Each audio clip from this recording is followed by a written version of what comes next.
कि अंग्रेजों ने जो हमारी वर्ण व्यवस्था को खत्म करके हमको जातियों में बांट दिया था, क्या हमारे संत महंत एक आवाज में कह सकते हैं कि भारत में कोई जाति प्रथा नहीं है और भारत में सिर्फ हिंदू है? जब तक आप ये नहीं करेंगे, भारत बढ़ता रहेगा, भारत को बांटते रहेंगे पूरे इसको लेकर के। हिंदू धर्म की एक और बहुत बड़ी खूबी रही है कि हिंदू धर्म ने अपने को समय अनुसार बदला है। हमारा था अतिथि देवो भव, आज हमारे कुछ लोग आक्रांता देवो भव में उसे बदलना चाहते हैं देश को तोड़ने के लिए।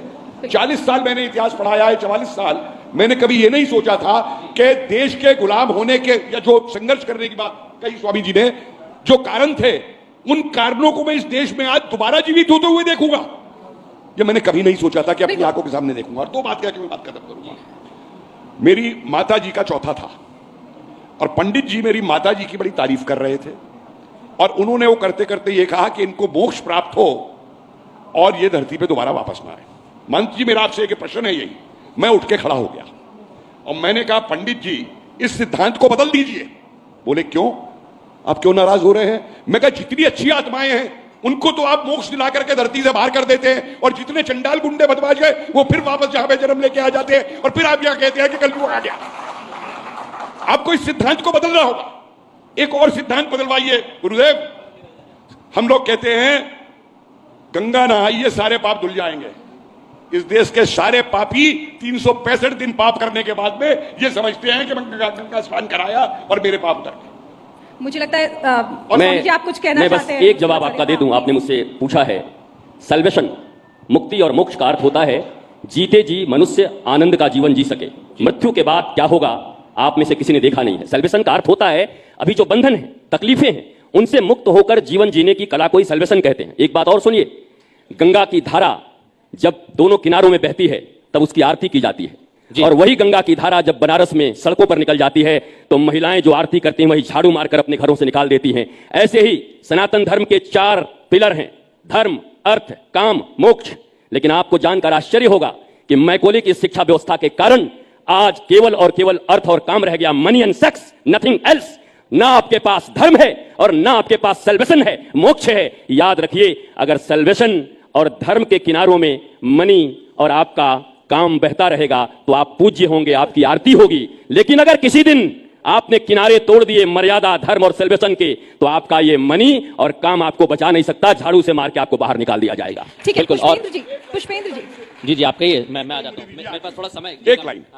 महाराज, मेरा आपसे एक निवेदन है, मंदिरों में जाके हजारों किलो सोना चढ़ाने से बेहतर है कि उसका आधा पैसा सनातन की रक्षा और इस देश की रक्षा के लिए खर्च करें। बिल्कुल। और ये देखिए, नहीं प्रोफेसर साहब, मैं इसलिए कहना चाहूंगा, जब हम यहां पर बैठते हैं और जब भारत की बात करते हैं तो सबका योगदान बहुत रहता है। वक्त थोड़ा सा कम है, समय चक्र घूम रहा है शिखा, और इसलिए मैं माफी के साथ इस सेशन का यहीं पर अंत करना चाहूंगा। एक आखिरी में जरूर हम लाइन कहना चाहेंगे।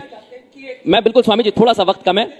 जी आइए आप कहिए। जी अभी आपको जानकारी नहीं है कि 2 साल पहले 13 अखाड़ों ने एक मता डाल दिया कि संत समाज किसी जात पात को कोई जगह नहीं देता, और पहली बार वाल्मीकि आजमगढ़ का एक बच्चा महामंडलेश्वर बनाकर चांदी का सिंहासन छड़िए देकर, और किन्नर समाज सारे का सारा जूना अखाड़ा में आया है।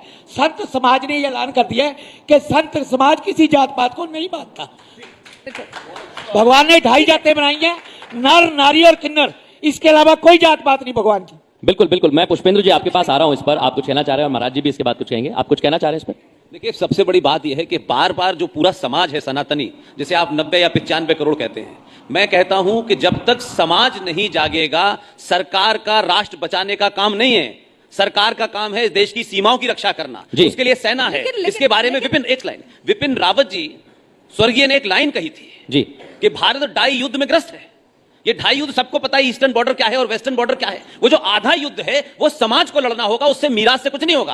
आप खरीद लीजिए राफेल से आप देश की रक्षा कर सकते हैं, लेकिन समाज के सरोकार, मान्यताओं, परंपराओं की रक्षा के लिए हर सनातनी को लड़ना होगा, तभी होगी बात। देखो, तो क्या आपको नहीं लगता कि पहले एक ब्रेन वॉश कर रखा था, पीढ़ियों से ब्रेन वॉश किया हुआ था कि धारा 370 नहीं हट सकती है, जो अब टूट रही है ये जो मानसिक बात है। कि पहली बार अगर आप, अर्नब तो मेरे साथ के लोगों में से हैं, अगर आप देखें कि भारतीय राजनीति में जब भी चुनाव होते हैं, मुझे आज तक नहीं पता कि कहां से डाटा लाते हैं पत्रकार। जैसे ही चुनाव घोषित हो जाते हैं, फला कॉन्स्टिट्यूंसी में 5% यादव है, 3% दलित है, 4% ब्राह्मण, ये सब बताते हैं।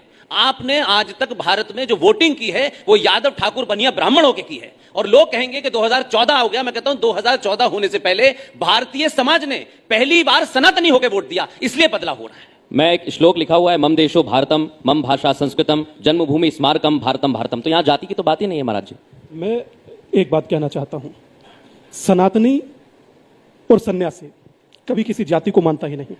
हम लोग अपने विचार से चर्चा करते हैं, कर लेते हैं, परंतु मैं एक चीज समझता हूं कि जब राष्ट्र का उदय होता है, हम छोटे थे तो पढ़ते थे, ऐश्वर्या बाबू हम छोटे थे तब पढ़ते थे, तब गुरुकुल में पढ़ाया जाता था कि राष्ट्र देवता है और जनता उसकी आत्मा है। जब आत्मा खड़ी होती है तब आप परमात्मा को परिलक्षित होते देख पाते हैं। मगर आज एक महत्वपूर्ण पल, एक महत्वपूर्ण दिन, और मुझे लगता है ये महत्वपूर्ण पल और महत्वपूर्ण दिन उसलिए हो जाता है, राम मंदिर बनते कौन सी आंखें देख रही हैं, कितने लोग बैठे हैं, ये सब की आंखें राम मंदिर बनते देख रही हैं। ये एक मिनट शिखा, एक मिनट, ये सब की आंखें, ये सब की आंखें ज्ञानवापी पर चर्चा होती देख रही हैं। आप सोचिए कि कौन सा ऐसा देश है जिसका देवता अदालत में खड़ा होता है। मेरे राम से लेकर के, मेरे एक सेकंड कंप्लीट करने दीजिए। जी राम से लेकर के महादेव तक, और महादेव से लेकर मैं जानता हूं फ्यूचर में कृष्ण तक अदालत में ही खड़े होंगे। मगर फिर भी ना ये राष्ट्र झुका है, ना ये राष्ट्र थका है, ना ये राष्ट्र रुका है, ये निरंतर चला है। और ये इसी निरंतर चलने में जो आज पीछे नाम देख रही हैं आप, राष्ट्रवाद। बहुत बहुत धन्यवाद, आभार अर्णव भाई आपको, और यूं ही इसी तरह उत्तरोत्तर वृद्धि करते रहिए। महादेव आपकी रक्षा करे। नमस्कार, प्रणाम, सत श्री अकाल। महाराज जी, मैं बस एक बात कह के विराम दूंगा। अर्णव, मैं आपको धन्यवाद देता इसलिए देता हूं कि वही भारत है जहां ऋषियों महर्षियों, देश शब्द भी आया है आदेश से। ऋषियों के आदेश से जो समाज चलता था उसको देश कहते हैं। ये भारतवासियों को जान लेना चाहिए देश शब्द कहां से आया। अंतिम बात कहता हूं, क्या वो दिन की कल्पना कर सकते थे कि चीफ मिनिस्टर बैठे हों और संत बैठ के बोल रहे हों?